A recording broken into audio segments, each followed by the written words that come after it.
चलिए अब आपको एक ऐसे गांव में लेकर चलते हैं जो मिसाल बन गया है। आपको एक ऐसे शख्स से मिलवाते हैं जो समाज के लिए प्रेरणा बन गया है, और आपको ऐसे बच्चों से मिलवाते हैं जो देश की शान बन गए हैं। ये खास रिपोर्ट देखिए।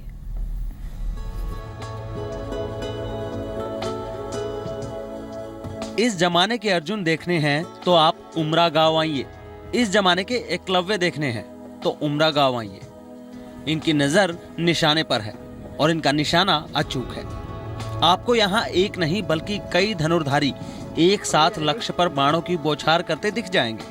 उत्तर भारत के किसी गांव में तीरंदाजी जैसे महंगे और लीग से हटकर खेल का ऐसा माहौल सच में अचरज में डालने वाला है, और इसका श्रेय जाता है कोच मंजीत मलिक को। यह है तीरंदाजी कोच मंजीत मलिक, जो पिछले 5 साल से ये एकेडमी चला रहे हैं।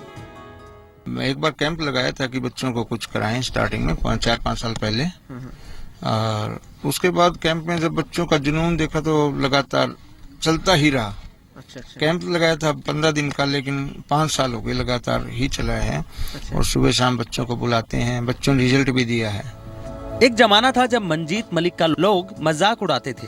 तीरंदाजी को लोग शिकारियों और जंगलियों का खेल बताते थे, लेकिन मंजीत मलिक ने अपने छात्रों को कुछ इस तरह से तराशा कि उन्होंने राष्ट्रीय स्तर पर झंडे गाड़ दिए। शुरू में तो मजाक भी करते थे लोग हमारा कि ये शिकारियों वाला खेल है, और लगभग 8-10 बच्चे थे शुरू में। बाद में लड़कियां 1-2 लड़कियां आई, उसके बाद जुड़ते रहे। जब बच्चों ने रिजल्ट दिया, राष्ट्रीय स्तर पर पदक जीत के लाए, उनका थोड़ा बहुत सम्मान किया, गांव वालों ने फंक्शन किया छोटा मोटा, तो और लड़कियां भी जुड़ी, एक भरोसा भी दिया हमने।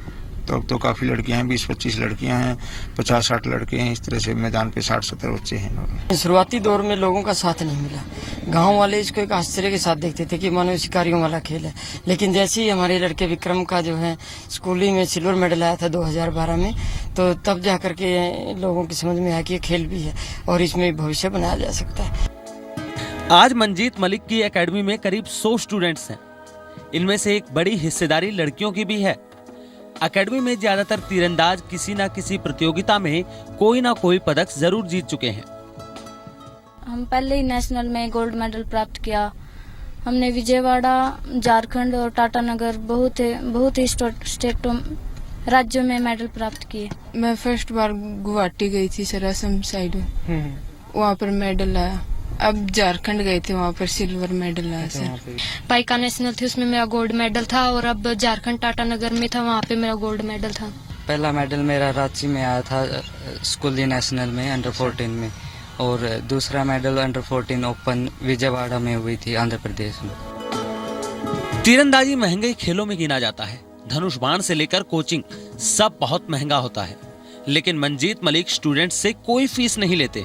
हाँ, जरूरतमंद खिलाड़ियों की मदद जरूर कर देते हैं। लगातार फ्री करवा रहे हैं अब तक। कभी कोई 1 रुपया लिया ही नहीं किसी बच्चे से।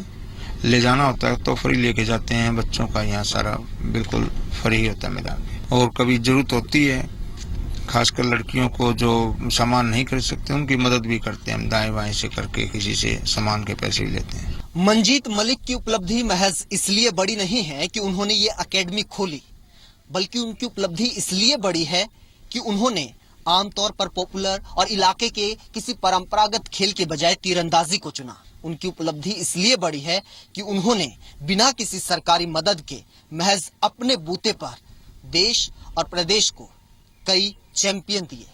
हिसार के उमरा गांव से कैमरामैन राजेंद्र के साथ महेंद्र सिंह, जी मीडिया।